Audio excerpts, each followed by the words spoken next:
Selamat sore bagi mahasiswa yang menyimak video kali ini. Semoga senantiasa dalam keadaan sehat. Pada pertemuan kali ini, saya akan memaparkan mengenai chapter berikutnya dari mata kuliah kita.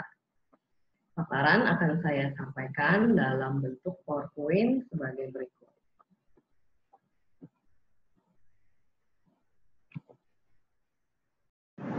Poin bahasan berikutnya adalah keputusan pengelolaan channel.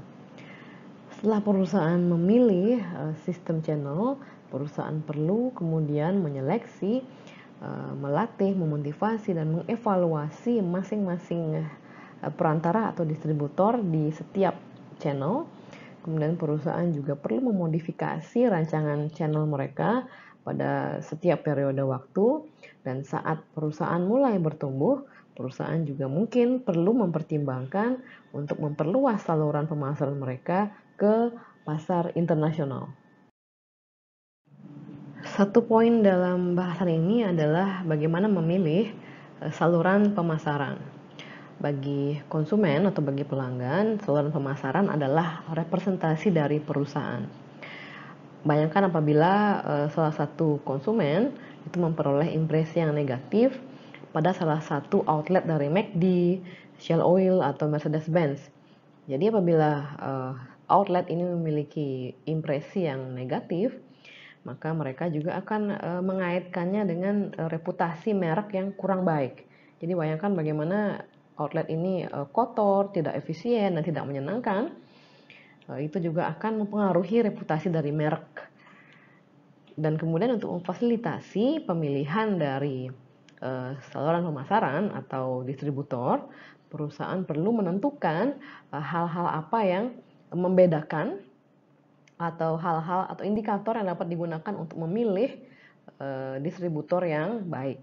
Contoh indikatornya adalah sudah berapa tahun distributor tersebut beroperasi, kemudian barang-barang lain apa yang dijual oleh distributor tersebut, kemudian bagaimana pertumbuhan penjualan dan pertumbuhan profit dari distributor tersebut, kemudian kondisi finansial, kemudian kemauan bekerja sama, dan bagaimana reputasi distributor tersebut dalam hal pelayanan.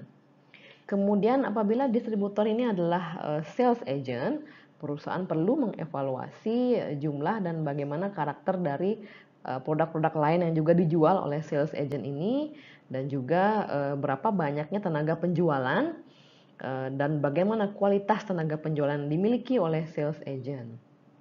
Dan apabila distributor adalah department store yang menginginkan hak atas distribusi eksklusif produk perusahaan, maka indikator yang penting untuk dipertimbangkan adalah lokasi department store, kemudian bagaimana potensi pertumbuhan department store ini, dan kemudian bagaimana tipe atau jenis segmen pasar yang disasar oleh department store. Berikutnya adalah mengevaluasi anggota saluran pemasaran atau mengevaluasi distributor.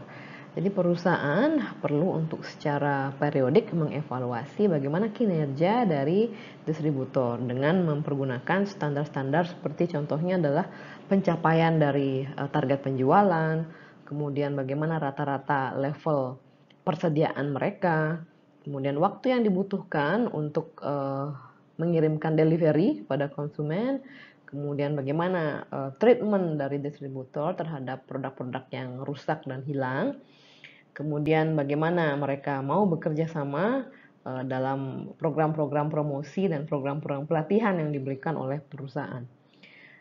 Distributor-distributor yang tidak mencapai kinerja yang ditetapkan, mereka perlu untuk diberikan saran, diberikan pelatihan kembali, dimotivasi dengan motivasi baik material maupun non-material, dan apabila tidak juga memenuhi standar kinerja yang ditetapkan oleh perusahaan, maka perusahaan dapat mempertimbangkan untuk melakukan pemutusan hubungan kerjasama. Bahasan berikutnya adalah memodifikasi desain saluran pemasaran. Jadi tidak ada strategi saluran pemasaran yang akan tetap efektif selama keseluruhan siklus dari siklus hidup produk. Dalam pasar yang kompetitif dengan hambatan masuk yang rendah, artinya kompetitor dapat dengan mudah masuk ke dalam pasar, struktur channel yang optimal itu akan berubah seiring dengan waktu. Perubahan ini dapat berarti bahwa perusahaan perlu menambah atau mengeluarkan beberapa saluran pemasaran atau justru mengembangkan suatu cara-cara yang baru untuk menjual produk. Pada pasar yang lebih kecil, perusahaan dapat menjual produknya secara langsung kepada peritel atau toko-toko retail. Kemudian pada pasar yang lebih besar, perusahaan dapat mempertimbangkan untuk memasarkan produk melalui beberapa distributor kemudian memasarkan ke peritel-peritel kecil. Kemudian di area rural, strategi yang tepat adalah dengan memasarkan pada pedagang atau merchant yang menjual produk-produk secara umum. Di area urban, strategi yang tepat adalah dengan menjual produk ke pedagang dengan jumlah produk yang terbatas. Kemudian saluran distribusi mungkin tidak selalu berfungsi atau berjalan sesuai dengan yang direncanakan.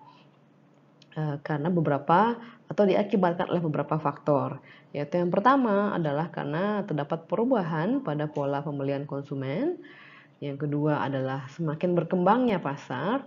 Yang ketiga adalah kompetisi yang semakin intens. Berikutnya adalah terdapat cara-cara baru atau channel-channel distribusi baru yang lebih inovatif yang dapat dimanfaatkan oleh perusahaan. Dan yang terakhir adalah karena produk sudah bergerak atau berpindah ke tahapan berikutnya di siklus hidup produk.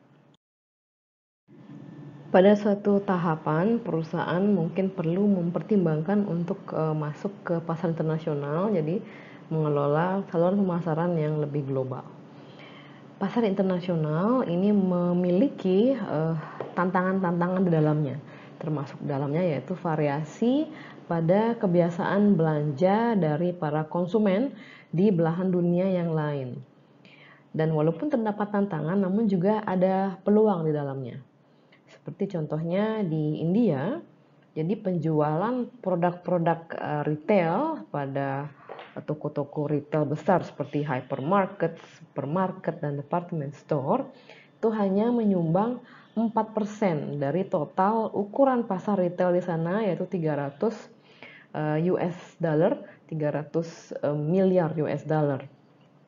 Kenapa? Karena sebagian besar pembelanjaan oleh konsumen itu dilakukan di jutaan toko-toko kecil atau disebut kirana store. Jadi kirana store ini sama halnya dengan Indonesia, yaitu warung-warung kecil. Jadi mereka berbelanja di warung-warung kecil yang dekat dengan lokasi rumahnya. Nah, ini pula yang dipertimbangkan oleh Unilever saat masuk ke pasar Indonesia, yaitu mereka tidak bisa hanya menjual produknya di supermarket atau di toko-toko ukuran medium.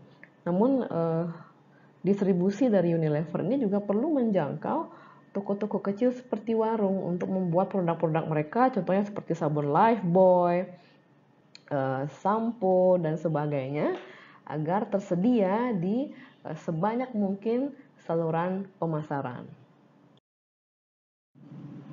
Bahasan berikutnya adalah sistem dan integrasi saluran. Menambahkan lebih banyak saluran memberikan perusahaan 3 manfaat penting. Yang pertama adalah meningkatnya coverage pasar atau meningkatnya jangkauan pasar, sehingga konsumen dapat membeli produk perusahaan di lebih banyak tempat. Manfaat yang kedua adalah biaya channel menjadi lebih rendah secara keseluruhan, karena tipe konsumen yang berbeda memerlukan saluran yang berbeda-beda pula. Untuk konsumen dengan ukuran yang lebih kecil atau jumlah order yang lebih kecil, penjualan melalui telepon itu lebih murah dibandingkan dengan menurunkan tenaga penjualan. Tenaga penjualan umumnya diterjunkan untuk akun-akun yang lebih besar atau dengan pembelian dalam jumlah lebih besar. Kemudian manfaat yang ketiga adalah perusahaan dapat lebih mengkustomisasi penjualannya. Contohnya adalah dengan menambahkan tenaga penjualan yang teknikal atau dengan pengetahuan teknik untuk menjual produk-produk utamanya equipment atau peralatan-peralatan yang kompleks. Namun terdapat suatu trade-off apabila channel atau saluran baru ditambahkan ke dalam sistem saluran distribusi dari perusahaan, itu dapat menyebabkan konflik dan permasalahan terkait dengan kontrol dan juga kerjasama. Dua atau lebih saluran dapat kemudian bersaing untuk memperoleh konsumen yang sama.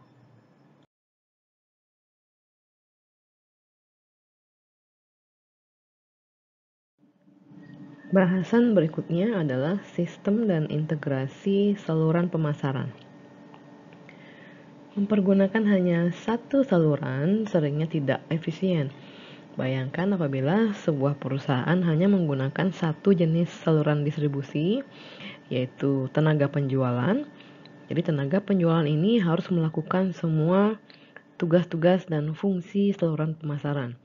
Yaitu yang pertama adalah menemukan klien potensial, kemudian mengkategorikan mereka, apakah mereka qualify sebagai klien potensial atau tidak. Kemudian melakukan pre-selling, artinya menyampaikan informasi dan melakukan persuasi untuk mendorong penjualan.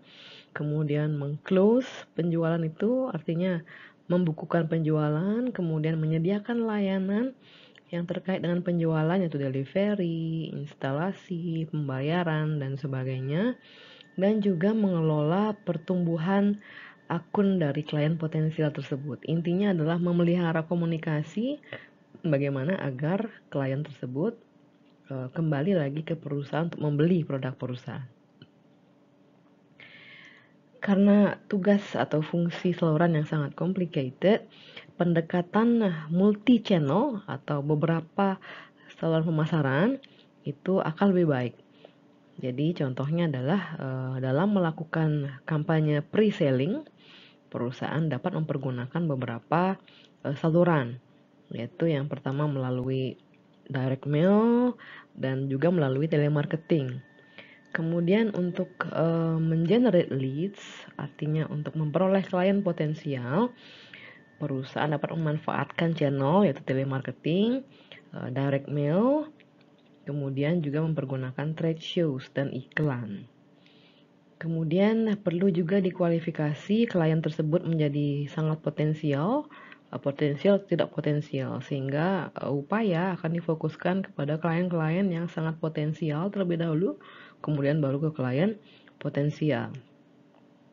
Kemudian barulah saat ini tenaga penjualan kemudian melakukan komunikasi dengan prospek yang sudah siap untuk membicarakan bisnis dan berinvestasi. Dan di sini para tenaga penjualan bisa menginvestasikan waktu mereka yang cukup berharga tersebut untuk dapat menutup atau membukukan penjualan. Jadi dengan rancangan multi channel ini, perusahaan dapat memaksimalkan jangkauan pasar, dapat menyesuaikan fungsi-fungsi di saluran distribusi untuk masing-masing channel, dan juga mengelola saluran distribusi sekaligus meminimalkan biaya dan meminimalkan konflik. Bahasan berikutnya adalah konflik, kerjasama, dan kompetisi antar saluran pemasaran. Yang pertama adalah jenis konflik dan juga kompetisi. Pada saat perusahaan mempergunakan beberapa jenis saluran distribusi, maka potensi munculnya konflik dan kompetisi juga akan semakin besar. Beberapa tipe konflik adalah yang pertama adalah horizontal channel conflict. Ini terjadi antara saluran distribusi pada level yang sama. Contohnya adalah sejumlah franchisee dari pizza. Jadi outlet pizza, sesama outlet pizza, mereka komplain mengenai outlet pizza yang lain karena mereka mencurangi bahan baku pizza untuk memperoleh margin profit yang lebih tinggi, artinya menggunakan bahan baku yang lebih murah atau mengurangi bahan baku sehingga mengurangi kualitas dari produk finalnya. Kemudian juga memberikan layanan yang kurang, dan hal ini dapat kemudian merusak reputasi dari merek pizza tersebut, sehingga ini merugikan kemudian outlet pizza yang lain yang berlaku jujur. Di oknum-oknum outlet dengan perbuatan curang mereka ini merusak image dari brand pizza tersebut, dan akibatnya dapat menurunkan penjualan bagi keseluruhan outlet pizza yang lain yang merupakan franchisee dari merek tersebut. Kemudian yang kedua adalah konflik vertikal. Ini terjadi antara saluran pemasaran pada level yang berbeda. Contohnya saat merek kosmetik Estee Lauder, mereka kemudian meluncurkan website untuk menjual produk-produk mereka, yaitu lini produk mereka itu Clinique dan Bobbi Brown. Department store yang menjual produk-produk tersebut yaitu Dayton Hudson yang menjual produk Clinique dan Bobbi Brown, mereka mengurangi jumlah space untuk produk-produk Estee Lauder sebagai bentuk komplain atau protes mereka karena Estee Lauder menjual secara langsung produk mereka di website, sehingga hal ini berpotensi mengurangi jumlah konsumen yang membeli di department store mereka. Konflik multi-channel terjadi saat produsen mereka memiliki 2 atau lebih saluran distribusi yang menjual ke segmen pasar yang sama. Konflik akan menjadi intens saat salah satu dari saluran distribusi tersebut membandrol harga produk lebih rendah. Mungkin saja karena mereka membeli dalam jumlah besar kepada produsen sehingga memperoleh harga lebih murah, sehingga mampu menetapkan harga lebih murah kepada konsumen. Atau bisa juga karena distributor tersebut memang menginginkan margin yang lebih rendah dibandingkan distributor yang lain. Contohnya adalah saat Goodyear menjual produk-produk ban mereka yang populer melalui jaringan distribusi retail yaitu Sears, Walmart, dan Discount Tire. Hal ini membuat marah dealer-dealer independen yang menjual produk Goodyear. Goodyear kemudian menenangkan dealer ini dengan menawarkan dealer ini untuk menjual model-model ban eksklusif yang tidak dijual di outlet-outlet retail lainnya. Jadi di sini Goodyear mencoba untuk memberikan segmen pasar yang berbeda untuk saluran distribusi yang berbeda. Jadi pada saluran distribusi jaringan retail, segmen pasar yang berbeda dengan menjual produk-produk ban yang standar dan populer. Dan untuk independent dealer, Goodyear memberikan hak untuk menjual produk-produk ban eksklusif sehingga segmen marketnya tentu berbeda. Hal ini dapat mengurangi konflik yang potensial terjadi. Dilusi dan kanibalisasi. Pemasar perlu berhati-hati agar tidak mendilusi merek mereka melalui penggunaan saluran distribusi yang kurang tepat, terutama bagi merek-merek barang mewah yang image atau citranya sering dikaitkan dengan eksklusivitas dan layanan yang terpersonalisasi. Contohnya adalah Calvin Klein dan Tommy Hilfiger. Merek mereka atau reputasi mereka sedikit terlukai saat mereka menjual terlalu banyak produk mereka pada channel-channel retail discount, sehingga mereka perlu untuk merestrukturisasi kembali, memilih ulang saluran distribusi yang mereka gunakan untuk menjaga kesan eksklusif sehingga menjaga citra merek mereka yang mewah. Perusahaan bebas untuk mengembangkan rangkaian saluran distribusi yang cocok untuk mereka. Hukum juga ditetapkan untuk mencegah perusahaan mempergunakan taktik exclusionary untuk mencegah kompetitor mempergunakan saluran distribusi untuk memasarkan produk ke konsumen. Satu contoh jenis kerjasama distribusi adalah exclusive distributions, di mana di sini hanya beberapa outlet saja yang diizinkan untuk menjual produk penjual. Jadi dealer-dealer ini tidak diizinkan untuk memasarkan produk kompetitor. Nah, apabila distributor juga tidak diizinkan untuk menjual produk kompetitor, ini disebut dengan exclusive dealing. Jadi kedua belah pihak memperoleh manfaat dari perjanjian eksklusif ini. Yang pertama bagi penjual adalah penjual memperoleh outlet-outlet yang lebih loyal kepada mereka dan lebih dapat diandalkan. Di sisi lain, outlet atau dealer atau distributor mereka memperoleh supply barang yang stabil dari perusahaan, dan juga mereka memperoleh atau bisa menjual produk-produk spesial dan memperoleh support yang lebih kuat dari perusahaan. Exclusive arrangement atau kerjasama eksklusif ini dipandang legal secara hukum selama mereka tidak secara substansial mengurangi level kompetisi di pasar atau mereka tidak cenderung berusaha untuk menciptakan monopoli, dan sepanjang kedua belah pihak ini dalam perjanjian ini bersedia melakukan perjanjian ini dengan sukarela tanpa paksaan. Exclusive dealing sering melibatkan perjanjian teritori eksklusif.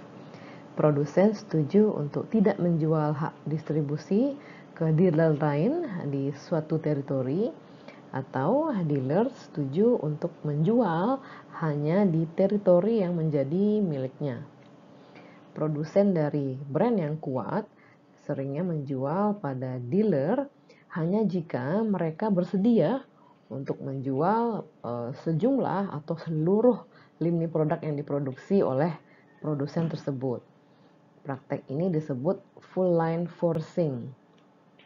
Kemudian agreement seperti ini, perjanjian mengikat seperti ini sebetulnya tidak ilegal, namun mereka dapat melanggar peraturan atau undang-undang apabila dengan perjanjian mengikat ini akan terbentuk kecenderungan di mana mereka berencana untuk mengurangi kompetisi secara substansial.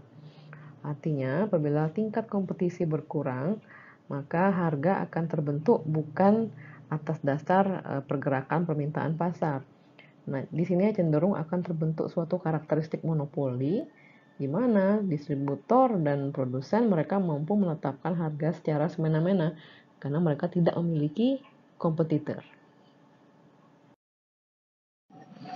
Poin berikutnya adalah praktek pemasaran e-commerce. E-commerce adalah menggunakan website untuk bertransaksi atau memfasilitasi penjualan produk dan layanan atau jasa secara online. Penjualan retail secara online telah meningkat secara signifikan dalam beberapa tahun terakhir, dan alasannya cukup jelas, di mana retailer online ini mereka dapat memberikan kenyamanan berbelanja dari rumah, kemudian berbelanja online ini informatif dengan info atau informasi produk yang dipajang secara detail, kemudian pengalaman terpersonalisasi untuk berbagai tipe konsumen dan juga tipe bisnis.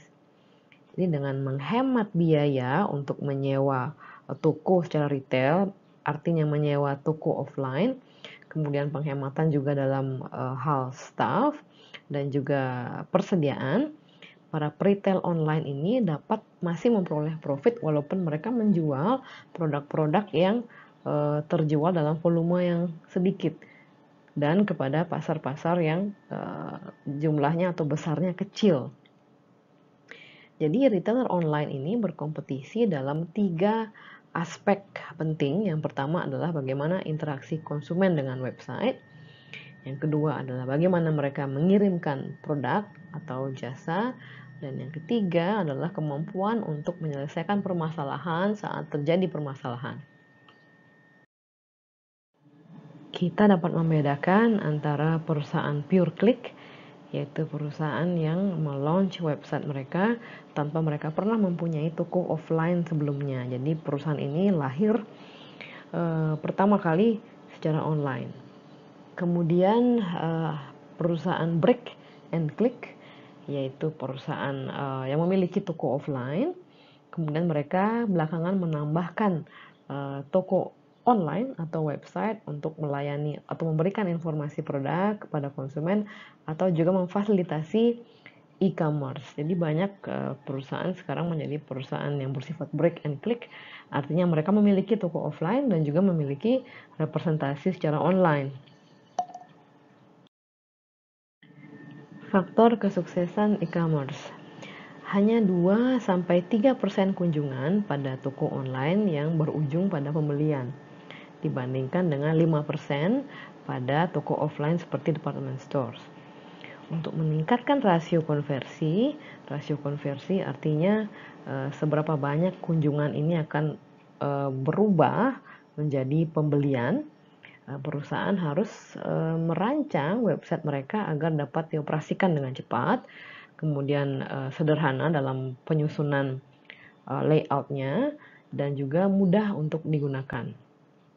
Suatu hal yang simple seperti konsumen mampu memperbesar gambar produk pada layar dapat meningkatkan waktu yang dihabiskan oleh konsumen di halaman tersebut dan juga dapat mendorong penjualan.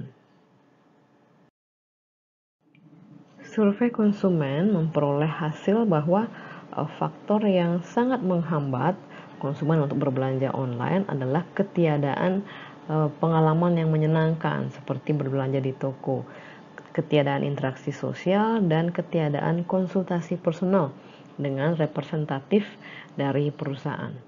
Kemudian perusahaan merespon isu ini dan banyak sekarang yang menawarkan online chat live untuk memberikan konsumen potensial, untuk memberikan mereka saran-saran secara segera mengenai produk dan layanan yang ditawarkan, dan juga sekaligus untuk melakukan cross-selling, artinya mereka menawarkan konsumen untuk membeli item-item lainnya untuk melengkapi pembelian mereka. Saat suatu representatif dari perusahaan ini terlibat aktif dalam penjualan, jumlah order atau pesanan dari konsumen biasanya lebih tinggi.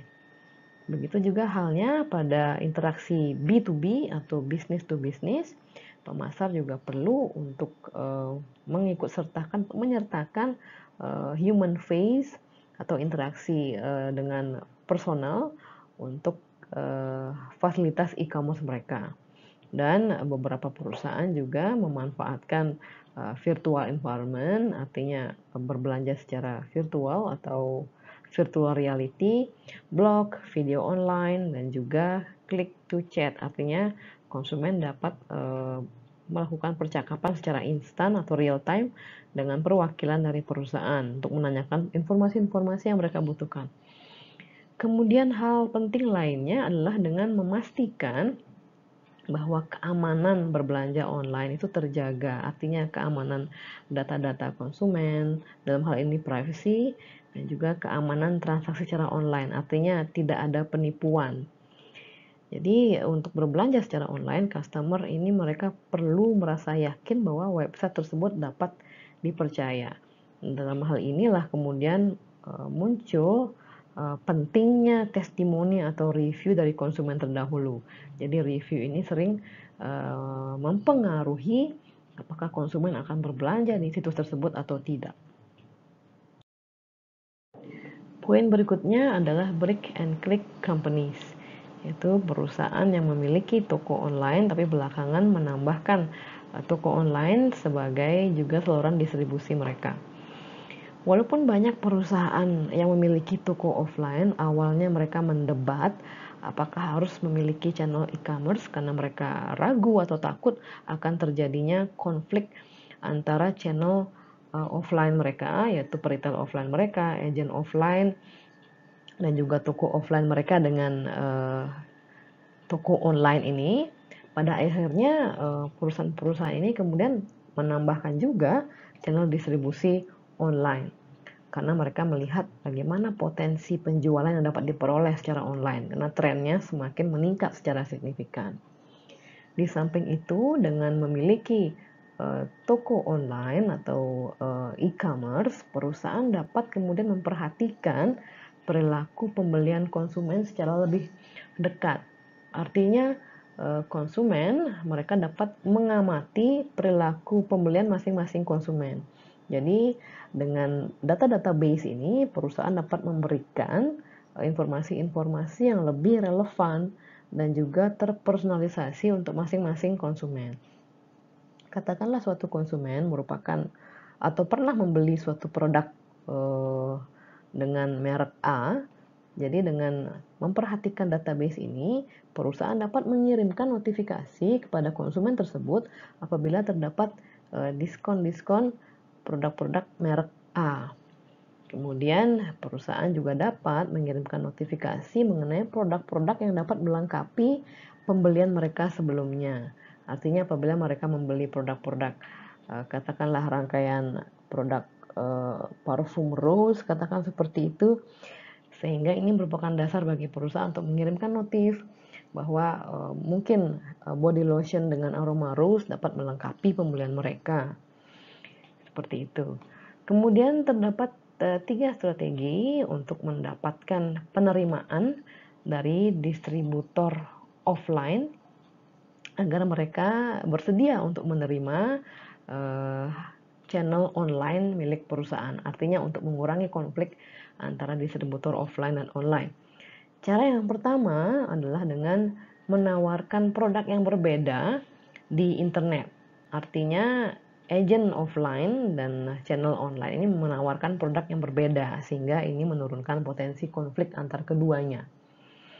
Cara yang kedua untuk mengurangi konflik adalah menawarkan distributor offline ini komisi yang lebih tinggi untuk mengcounter jumlah penjualan mereka yang mungkin menurun akibat adanya channel penjualan secara online.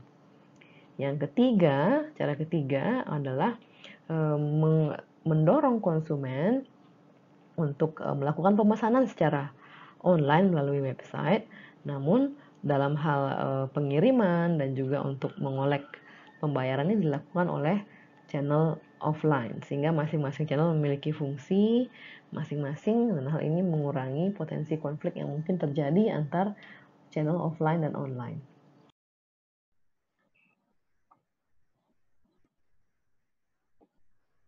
Demikian pemaparan saya, semoga dapat diterima dan dipahami dengan baik. Sampai jumpa kembali di video berikutnya. Terima kasih atas atensinya. Selamat sore.